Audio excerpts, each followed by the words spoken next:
Welcome to the Deep Dive. Today we're taking a closer look at the world of early 2000s Japanese electronica.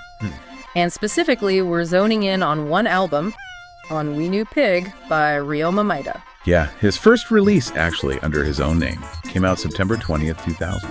And for this deep dive, we're drawing on some really fascinating interview bits where Maeda himself talks about making it, the context, all that stuff. Exactly. It gives us a real window into that time. And what a time it was. I mean, the album landed right in the thick of it, that whole Japanese electronica, kind of toytronica scene. Right. Labels like Child Disc were big then. And that whole experience, remember actually going to places like Tower Records or Wavy, HMV, spending hours just digging through CDs. Oh, yeah. A totally different world of music discovery. This album definitely came out of that atmosphere. Definitely. So, okay, our mission here is basically to unpack the story behind Ennui New Pig.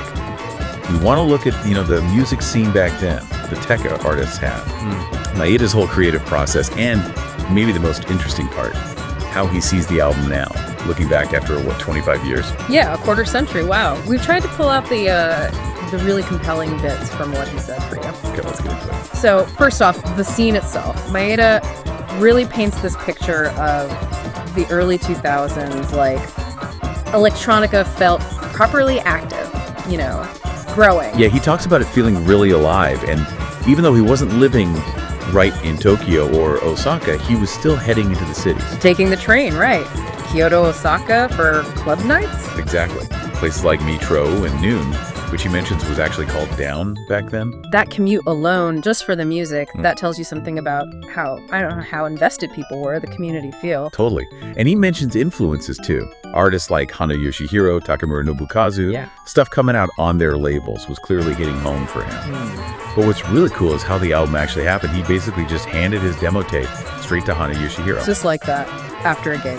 Yeah, after seeing him play live at Osaka Bayside Jenny, handed him the tape. Wow. That's such almost a classic music biz story, isn't it? Before everything went digital. Right. Direct connection. And speaking of physical stuff, this was his very first CD release. Tangible. Yeah, he really talks about how much that meant. Seeing his own CD actually on the shelves in Tower Records, HMV, CSGO, those iconic shops. He could physically go and see it. That must have been huge. He even says he used to find his CD in the listening stations in the shops and secretly put it on. No way. Yeah, just stand there listening with a grin. You can imagine it, right? That feeling of it being real out there in the world, in those stores, a proper milestone. Absolutely. A huge personal moment. Okay, so beyond the music scene, did he talk about bigger influences, societal stuff, or was it purely musical? Well, he says there wasn't one big concept driving it, but he was apparently super into baseball at the time. Baseball? Seriously, that seems kind of random for this type of electronic music. Doesn't it? But yeah, he talks about this ritual he had.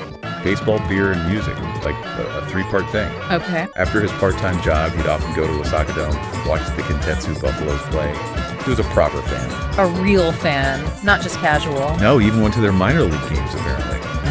Really into it. So somewhere buried in the layers of Ennui New Pig, there might be the faint echo of a Kintetsu Buffaloes game. Mixed in with the synths and samples. Yeah. It just adds this really specific kind of personal layer to it all, doesn't it? It really does. Okay, let's switch to the technology, because how he made this stuff is worlds away from today. Oh, completely. And this is the key thing. He had a computer back then, a PC, but he explicitly says he didn't use it for making music. Right, so no DAW, no digital audio workstation. Exactly. Which for anyone making music now, that's almost unthinkable. No Logic, no Ableton, no Pro Tools on a screen. None of that visual interface for arranging tracks, adding effects, mixing. Nope. So how did he do it then? What was the setup? It was all hardware. His main thing was a Yamaha V50. Okay, what's that? It's a synth, but it also has a sequencer built in. So like a keyboard that can record and play back musical phrases itself. FM synthesis. Gotcha. Then he had a Roland MC303, mostly for bass lines and drum sounds. And for sampling, get this, a tiny handheld Yamaha SU-10. A handheld sampler. Yep. And all of that was recorded, track by track, onto an 8-track hard disk recorder. A Roland VS 880. Wow. An 8-track and a little handheld thing for samples. That sounds incredibly restrictive. It does, doesn't it? Compared to just dragging audio files around now, he basically confirms, that was pretty much his entire setup. Oh, okay. And the V50 synth, the main one. Yeah. He'd had it since high school, so he knew it really well. But he also notes it wasn't exactly known for, like, rich, fat synth sounds. Ah, so it had limitations. Yeah, he actually describes its sound as kind of cheap or thin. But he didn't try to hide that. He just went with it. Exactly. That's the thing. He sort of leaned into it, made a conscious choice to use that inherent cheapness as part of the album's sound, accepted it, didn't fight it. That's interesting. Turning a limitation into, well, part of the character. It's a great example of just working with what you've got, right? Making the tools define the sound to some extent. Definitely. And the sampling, too. That was shaped by the times, wasn't it? Before you could just download sample packs? Totally. He explains that back then, samples weren't easily available online, so the standard way was just sampling directly off CDs or vinyl. Right. Physical media. His particular method was going to use CD shops and just find stuff. Cheap stuff. Often things he'd never even heard of. And he was looking for CDs that were, what, like 100 yen? Super cheap. Yeah, exactly. Bargain bin finds. So he wasn't buying them to listen to the whole album necessarily. Not really, no. It was more about the potential for finding some weird sound, some little snippet he could grab with the SU-10. Like sonic treasure hunting in the discount racks? Pretty much. Digging for raw material, not finished songs. Just little bits you could cut up and mess with. That's a great image. Okay, so let's jump forward. It's 25 years later now. How does he actually feel about Ennui Pig when he listens back? He's pretty honest about it. Mm-hmm. He admits, technically speaking, production, composition parts of it sound kind of awkward to him now. Yeah, that makes sense. Like seeing your old photos. Or hearing your inexperienced younger self, right. He clearly hears the rough edges. But does he still find value in it? Or charm? Oh, yeah, definitely. He also says there's a certain charm in how he was figuring things out, that whole trial and error process with such limited gear. Okay. He recognizes the, youthful energy, the raw creativity that went into it, maybe because of the limitations. So acknowledges the technical flaws, but appreciates the spirit behind it. Exactly. The circumstances of its creation. But then, when it comes to the ideas, the actual artistic aim, has that changed? Good question. What did he say about that? This is where it gets really interesting, I think. He says his fundamental preference, his core aesthetic, hasn't really changed at all. And what is that core preference? How does he describe it? He talks about the sense of balance. Yeah.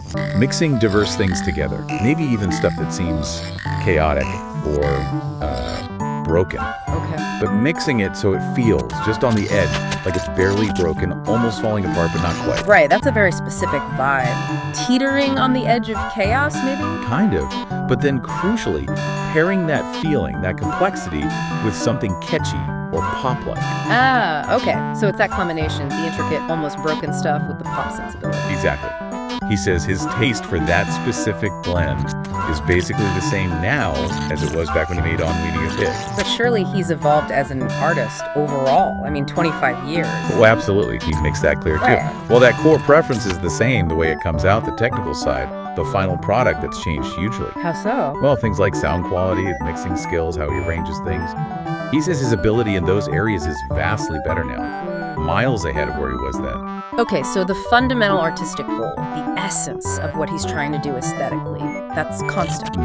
But his technical toolkit, his ability to actually realize that vision, has developed massively. Precisely. It really shows how a core artistic identity can stick around, but find new ways to express itself as the artist learns and grows, and as the tools change, too. Right. So, okay, what does this all really mean when we pull back a bit? Well, we've kind of journeyed back to this very specific moment in Japanese music, haven't we? Yeah. Early 2000s electronica. Yeah. We've touched on that whole physical CD culture, actually going out and finding music. Yeah. That surprising baseball influence. Yeah, still find that amazing. Right, and the very real constraints of the tech hardware sequencers, handheld samplers, no DIDers, and that whole process of digging through cheap used CDs for sounds. All the specific details, they really do paint a picture, don't they, of how art gets made in a certain time and place. Mm-hmm. And it really highlights how limitations, they aren't always just bad things. They can actually shape the art in really interesting ways. For sure. And also how an artist's perspective on their early stuff can change. Seeing the charm in the roughness later on. While at the same time, their deep down artistic preferences might stay remarkably consistent for decades. And maybe that's the most striking thing from these interviews. Maeda's saying his technical skills are way better now, obviously. Yeah. But that fundamental desire to mix diverse, kind of broken sounds with catchy pop stuff, that hasn't changed. Which leads to a pretty interesting thought, actually. Yeah. Well, it raises this question. How does an artist's core vision, that sort of artistic DNA, manage to persist? How does it keep finding new ways to come out, even when the tools they use, their abilities, their techniques change so dramatically over something like 25 years? That's a great question. Something for you, the listener, to maybe mull over. How does that core idea endure and adapt?